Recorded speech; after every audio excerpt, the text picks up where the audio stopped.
Hello সকলকে, good morning, good evening যে যখন দেখছো ভিডিওটা। এটা আমার প্রথম ভয়েস ওভার দেওয়া ভিডিও।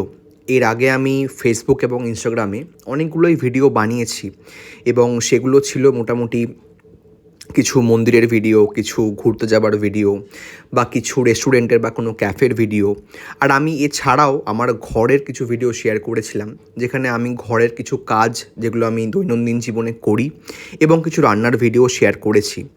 এবং এই সব কিছুতেই আমি দেখেছি আমার যারা দেখো আমার ভিডিওগুলো, যারা আমার ফলোয়ার্স, যারা আমার বন্ধু, তারা খুব অ্যাপ্রিসিয়েশন পেয়েছে তাদের থেকে আমি। এবং তারা অনেক সময় কমেন্টে এবং অনেক সময় পার্সোনালি মেসেজ করে মেসেঞ্জারে তারা বলেছে যে ভিডিওগুলো খুব ভালো হচ্ছে। তারা এরকমও অনেকে বলেছে যে যেন আমি ভয়েস ওভার দিয়ে ভিডিও করা শুরু করি।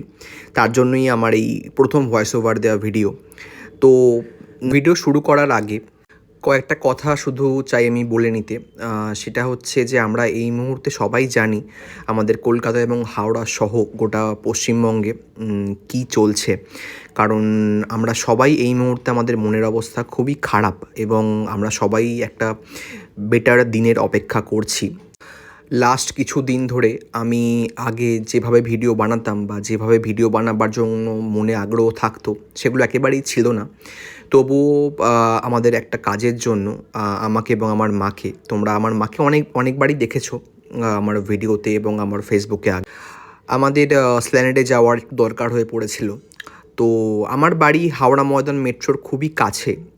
তো আমি বাড়ি থেকে বেরিয়ে একটা টোটো নিয়ে আপাতত হাওড়া ময়দান মেট্রোয় চলে এসেছি। এবং এখন খুব ভালো লাগলো একটা জিনিস হাওড়া ময়দান মেট্রোয় হয়ে গেছে, যে লাইন দিয়ে আর সবাইকে যে টিকিট কাটতে হয় তার কোনো ব্যাপার নেই। এখন ওরা অনেক মেশিনের ব্যবস্থা করে ফেলেছে, যেখানে জিপে দিয়ে বা যে কোনো রকম ইউপিআই দিয়ে তোমরা টিকিট কেটে নিতে পারবে। তো এটা ছিল একটা শুক্রবার, সম্ভবত গণেশ পুজোর আগের দিন। তো যার জন্য ভিড় সেভাবে ছিল না, আমরা উঠে বসতে পেয়ে গেছিলাম। মেট্রো নিয়েই যখন কথা বলছি, তাহলে একটা কথা আমি জাস্ট শেয়ার করতে চাই। আমার প্রথম 1,00,000 ছোঁয়া, 1,00,000 ভিউজ ছোঁয়া যে ভিডিও, সেটা ছিল এই হাওড়া মেট্রোর ভিডিও। যেদিনকে এটা হয়েছে, প্রথম যেদিন কমার্শিয়াল রান হয়েছিল, সেদিনকে আমি গেছিলাম এবং ভিডিও করেছিলাম এবং সেই ভিডিওটা প্রথমে আমার ভাইরাল ভিডিও হয়। তো যাই হোক, আমরা এখন স্প্ল্যানেডে চলে এসেছি। স্প্ল্যানেড মেট্রোটা যেখানে, মানে যেখান দিয়ে বেরিয়ে আমরা ওপরে উঠলাম, সেখান থেকে নিউ মার্কেট বেশ অনেকটাই দূর। যাই হোক, প্রথমে আমরা হেঁটে নিউ মার্কেট অবধি গেলাম এবং যাওয়ার পথে যে মেন স্প্ল্যানেডের যে মোড়টা আমাদের পার করতে হয়, সেখানে আমি দেখলাম যে অনেক ধর্ণা মঞ্চ হয়ে রয়েছে, যেখানে এই জঘন্য অপরাধ যেটা হয়েছে সেটার এগেনস্টে মানুষ বসে আছেন এবং তারা আন্দোলন করছেন। তবুও মানুষের জীবন থেমে থাকে না। ওই ধর্ণা মঞ্চগুলোর পাশ দিয়েই অনেক মানুষ হেঁটে যাচ্ছেন। তারা হয়তো কখনও তাদেরকে দাঁড়িয়ে দেখছেন, হয়তো কিছুক্ষণ দাঁড়িয়ে তাদের পাশে থাকছেন, তারপর আবার তাদের নিজেদের জীবনে ফিরে যাচ্ছেন।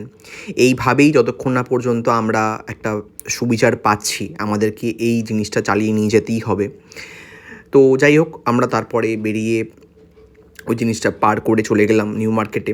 এবং নিউ মার্কেটে গিয়ে সেদিনকে শুক্রবার হওয়ার জন্য ঠিক পুজোর আগে যতখানি ভিড় আমরা অন্যান্যবার দেখি, সেই ভিড়টা আমি দেখতে পাইনি। তো প্রথমেই শ্রীলেদার্সে আমরা চলে যাই, কারণ আমার একটা জুতো নেবার ছিল। আমার মায়ের জুতো হাওড়া ময়দানে যে শ্রীলেদার্সটি রয়েছে সেখান থেকে অলরেডি নেওয়া হয়ে গেছিলো। তো মায়ের জুতো নেবার ছিল না, আমার জুতো নেবার ছিল শ্রীলেদার্স থেকে। নিউ মার্কেটের এই জায়গাটা এলে আমার জটকাণ্ড কাঠমান্ডু বলে যে সত্যজিৎ রায়ের গল্পটি আছে, সেখানে যেভাবে উনি নিউ মার্কেটকে বর্ণনা করেছেন, অনেকটা সেই রকমই আজও রয়ে গেছে বলে মনে হয়। এবং সেরকমই প্রাণচঞ্চল যাই হয়ে যাক এই শহরে, এই জায়গার যে প্রাণ, সেটা কখনোই আমি দেখিনি ফিকে হতে। শ্রীলেদার্সে যাওয়ার পরে প্রথমে আমি যাই আমাদের মেল সেকশনটাতে। সেখানে গিয়ে একটা এই জুতোটা পছন্দ হয় আমার, খুবই ভালো লাগে জুতোটা আমার। তো এই জুতোটা আমি নিয়েছিলাম। আর আমার মা কিছু ব্যাগ দেখে, পার্স মায়ের যে লাগে, সেই পার্সের দিকে মা চলে যায় এবং মা সেই পার্সের মধ্যে থেকে একটা পার্স দেখে নেয়। তো সেদিন সে প্রচণ্ড পরিমাণে ভিড় ছিল এবং তারপরে আমরা ওখান থেকে বেরিয়ে যাই। বেরিয়ে মায়ের আরও কিছু কেনাকাটি ছিল, সেগুলো মা টুকটুক করে সারে।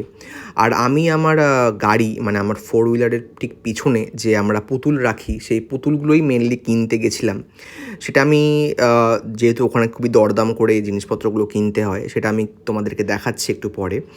সেদিনকে ফেরার সময় একটা গণেশ ঠাকুর দেখতে পাই আমাদের ঠিক হাওড়াতেই, তো সেটা আমি তুলেছিলাম বাস থেকে। এবং এই হচ্ছে সেই কুকুরছানা দুটো যেগুলো আমি কিনেছিলাম আমার গাড়ির পেছনে রাখবার জন্য। তো আজকের এই ভিডিওটা এইটুকুই। সেদিন ওখানে আমরা রোলও খেয়েছিলাম, কিন্তু সেখানে এতটাই ভিড় ছিল আমি আর ভিডিও করিনি। তোমাদের কেমন লাগলো ভিডিওটা আমাকে জানিও।